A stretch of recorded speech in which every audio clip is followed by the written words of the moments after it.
Creaky, Cranky. It was the spring holiday on Sodor. There was to be a party for the children at the Duke and Duchess's new summer house. All the engines were very excited and very busy.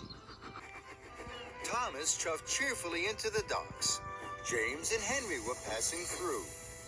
Good morning, James. Good morning, Henry. Where are you puffing to?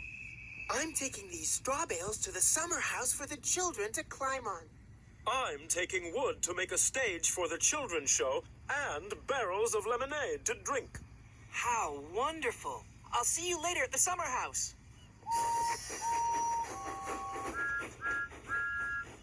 Good morning, Cranky. What's good about it? It's the Duke and Duchess's party day. Party smarty. I don't go to parties. I'm stuck here loading and unloading all day. I haven't had a moment to rest my hook. That load is for me. It's eggs for the children to paint. Hurry up, Cranky. You're creaky, Cranky. What's the matter? Are the eggs too heavy a load for you? Cranky didn't like Thomas's joke. He didn't like being called creaky. No, they're not too heavy for me. They're light as fluff. You're not strong enough to pull anything heavier than fluff, Tiny Thomas. That's why Henry and James have the heavy loads. Now Thomas didn't like Cranky's joke. Fizzling fireboxes. I'm as strong as any other engine. You're not as strong as me. I can lift much heavier loads than you could ever pull. Thomas really didn't like that. We'll see, Cranky. I have lots of time to deliver the eggs. First, I have to prove Cranky wrong. James has a heavy load. I'll go and find James. So Thomas steamed sternly out of the docks. Thomas found James at the junction by the washdown. Hello, James. I don't have a lot of jobs today. Shall I deliver your heavy load of wooden barrels for you? You can stay here at the washdown. Then you'll be perfectly polished for the party. James thought this was a very good idea. Thank you, Thomas. So James was uncoupled from the heavy flatbed of wood, and Thomas was coupled up. The flatbed was heavy. Puffing and puffing, Thomas set off for the docks. Thomas chuffed back into the docks. You again. What are you doing with that wood? This flatbed is very heavy. I'm sure you can't lift it. Cranky looked at the flatbed of wood and barrels. I'm sure I can. Cranky's hook swung low over the wood. Thomas watched and waited. With a creak and a crank, and a crank and a creak, Cranky raised the flatbed into the air. Thomas's boiler buzzed. Told you so. You're still creaky, Cranky. And you're still Tiny Thomas. That made Thomas very cross. I will prove Cranky wrong and still have time to deliver the eggs. I'm sure Henry had an even heavier load. I'll go and find Henry. So Thomas steamed stormily away. Thomas found Henry waiting by the coal hopper for his special coal. Hello, Henry. I don't have a lot of jobs today. Shall I deliver your heavy load of straw bales for you?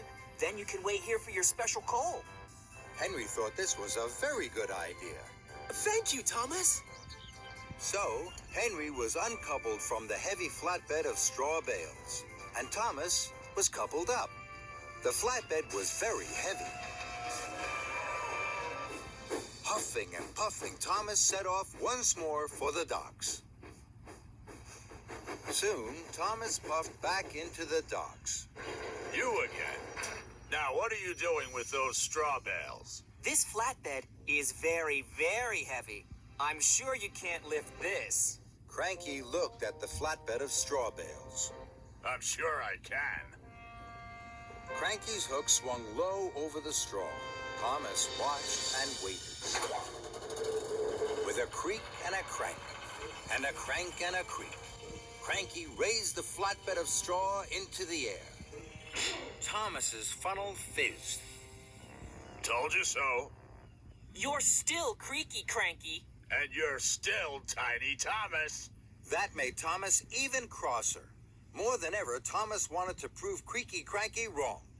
He had to find the heaviest thing he could. Then, an idea flew into his funnel. Lift me, Cranky. Cranky looked at Thomas. He couldn't let Thomas win. Cranky's hook swung low over Thomas. Thomas hardly dared puff. With a creak and a crank, and a crank and a creak, and very, very slowly, Cranky raised Thomas high into the air. Bubbling boilers. Creaky Cranky is lifting me. Then there was trouble.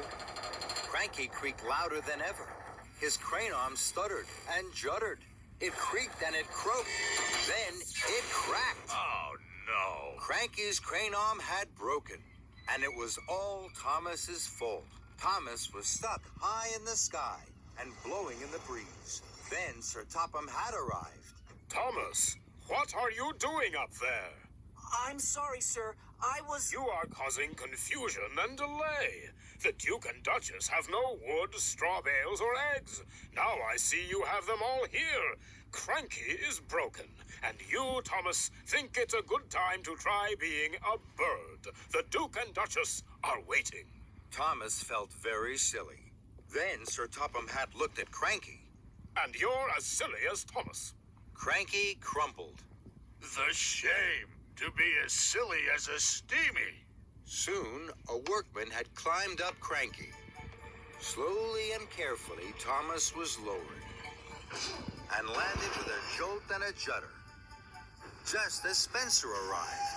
Dear, oh dear, Thomas, what a mess.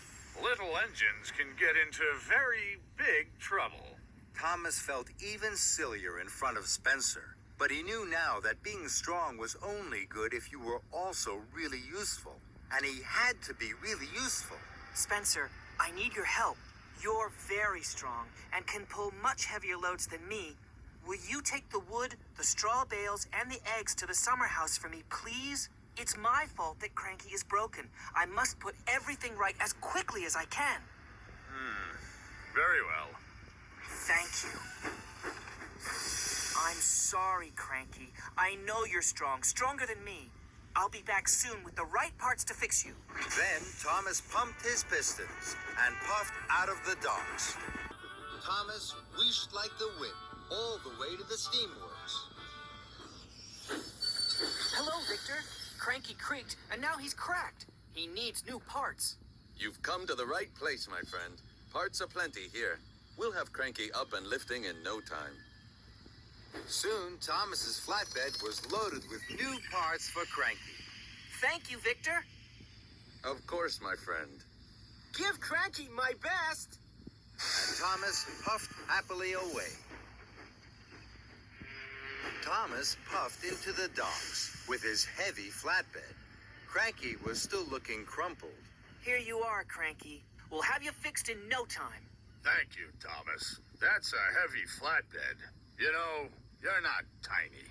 And you're not creaky. Cranky laughed, and that made Thomas laugh too.